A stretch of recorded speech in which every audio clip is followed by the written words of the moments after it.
Assalamualaikum warahmatullahi wabarakatuh. Nama saya Ginastia Al-Fajri.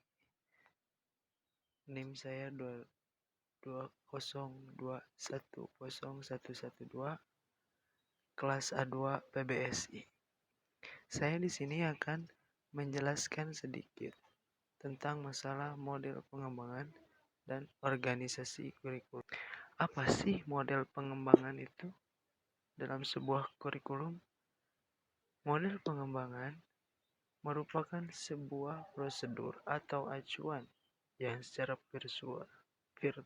visual mengkomunikasikan langkah pengembangan yang disusun secara sistematis dalam upaya meningkatkan pembelajaran yang efektif dan efisien.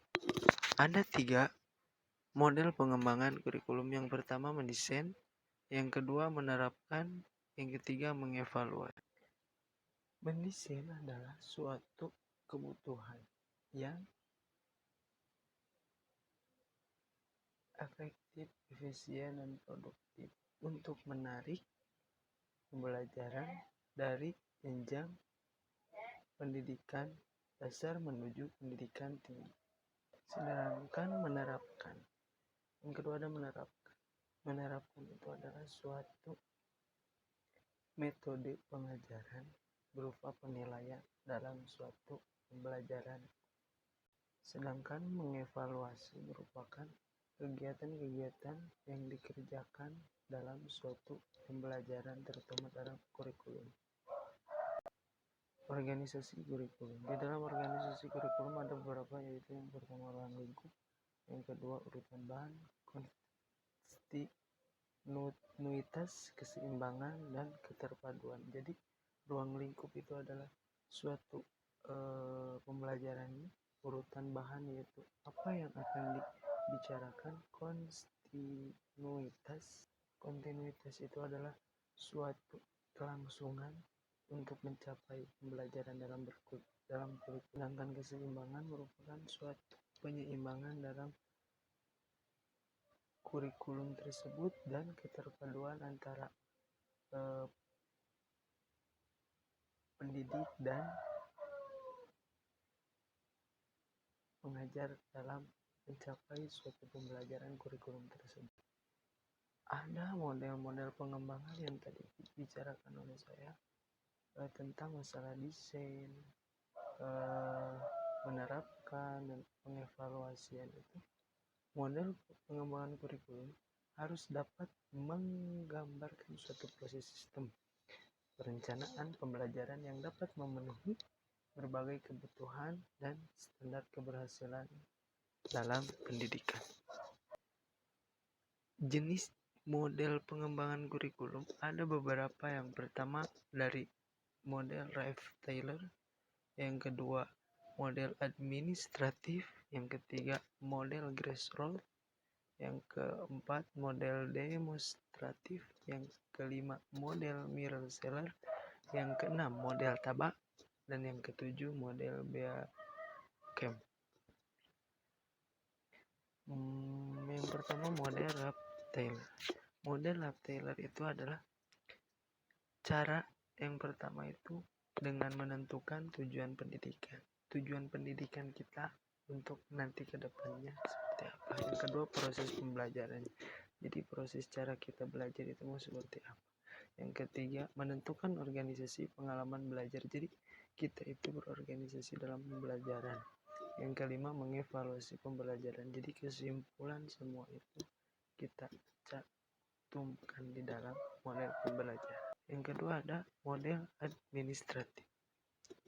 Inilah awal pelaksanaan atas perbuatan kurikulum dimulai dari pejabat tingkat atas. Mengapa? Sebab ini adalah pelaksanaan uji coba dan monitoring dan evaluasi dalam menentukan pembelajaran di dalam kurikulum. Yang ketiga ada model grassroots.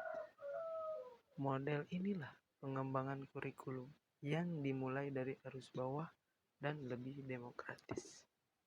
Yang pertama, sebagai guru harus memiliki kemampuan yang profesional dalam perbaikan kurikulum. Guru juga harus merumuskan tujuannya, pemilihan bahannya, dan penentuan evaluasi itu dalam pembahasan kurikulum yang mana nantinya akan berdampak terhadap pemahaman baik secara konsensus tujuannya, prinsipnya, dan rencana-rencananya. Ada model demonstrasi. Model inilah yang datangnya dari bawah. Mengapa? Sebab ini adalah upaya inovasi kurikulum dalam skala kecil yang selanjutnya digunakan dalam skala yang lebih luas. Model Miller-Schiller merupakan suatu model pengembangan kurikulum berkombinasi dari model transmisi dan model transaksi dengan tahapan pengembangan. Yang pertama, klarifikasi orientasi kurikulum, pengembangan tujuan, pengembangan model atau identifikasi model, dan implementasi. Ada yang disebut dengan model tabak. Model inilah cara memodifikasi penekanan pada pemusatan perhatian guru.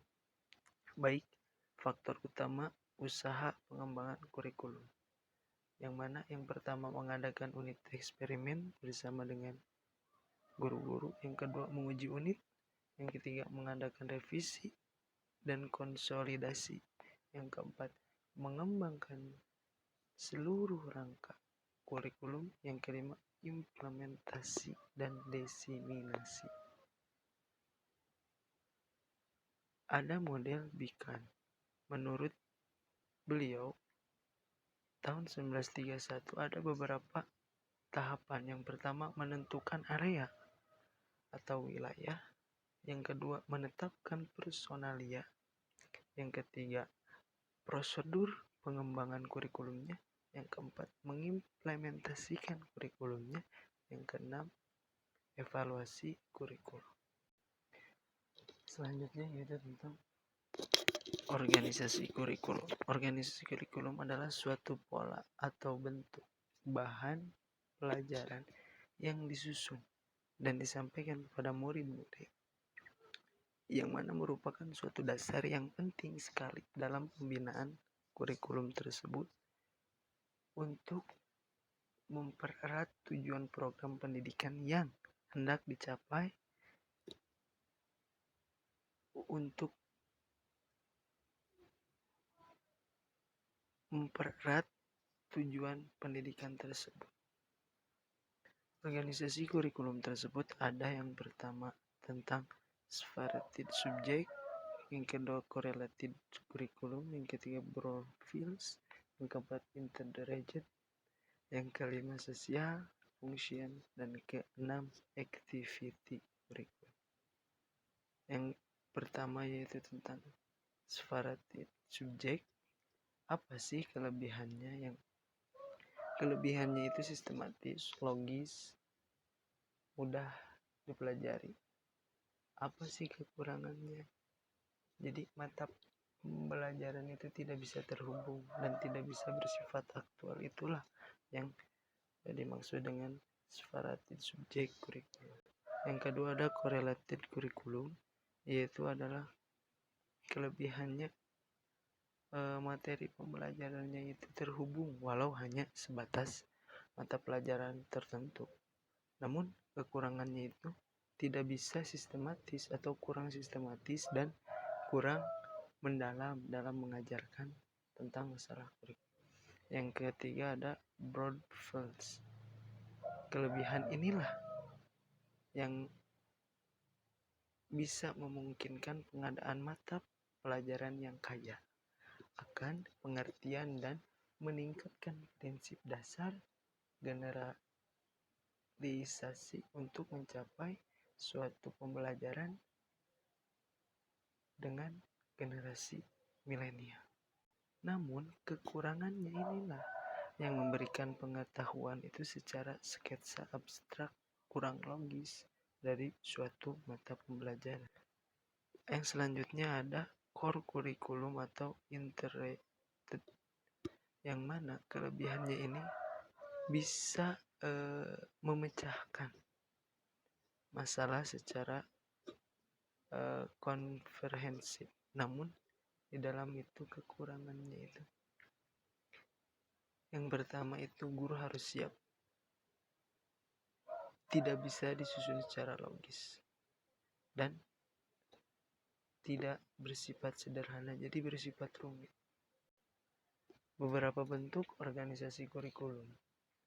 Ada yang pertama tentang masalah kurikulum inti. Kurikulum ini yang mana mata pelajaran akan menggunakan bahan-bahannya secara disiplin, baik itu dalam ilmu demi menjawab dan menyelesaikan permasalahan yang dihadapi atau yang dipelajari oleh siswa.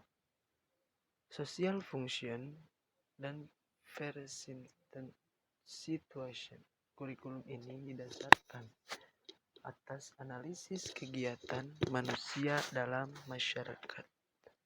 Yang ketiga ada experience. Kurikulum ini cenderung mengutamakan kegiatan-kegiatan atau pengalaman yang mana siswa harus mempunyai pengalaman dalam rangka membentuk kemampuan yang terintegrasi dengan lingkungan maupun dengan potensi siswa tersebut. Ada tipe pembelajaran proyek yang dapat dikembangkan dalam activity kurikulum. Yang pertama konstruksi dalam kreativitas proyek. Yang kedua apresiasi demi mencapai suatu proyek itu. Yang ketiga tidak ada problem dalam proyek. Yang keempat latihan baik dalam segi spesifiknya maupun dalam segi normnya demi mencapai proyek kurikulum yang dapat dikembangkan dalam activity kurikulum. Terima kasih. Assalamualaikum warahmatullahi wabarakatuh.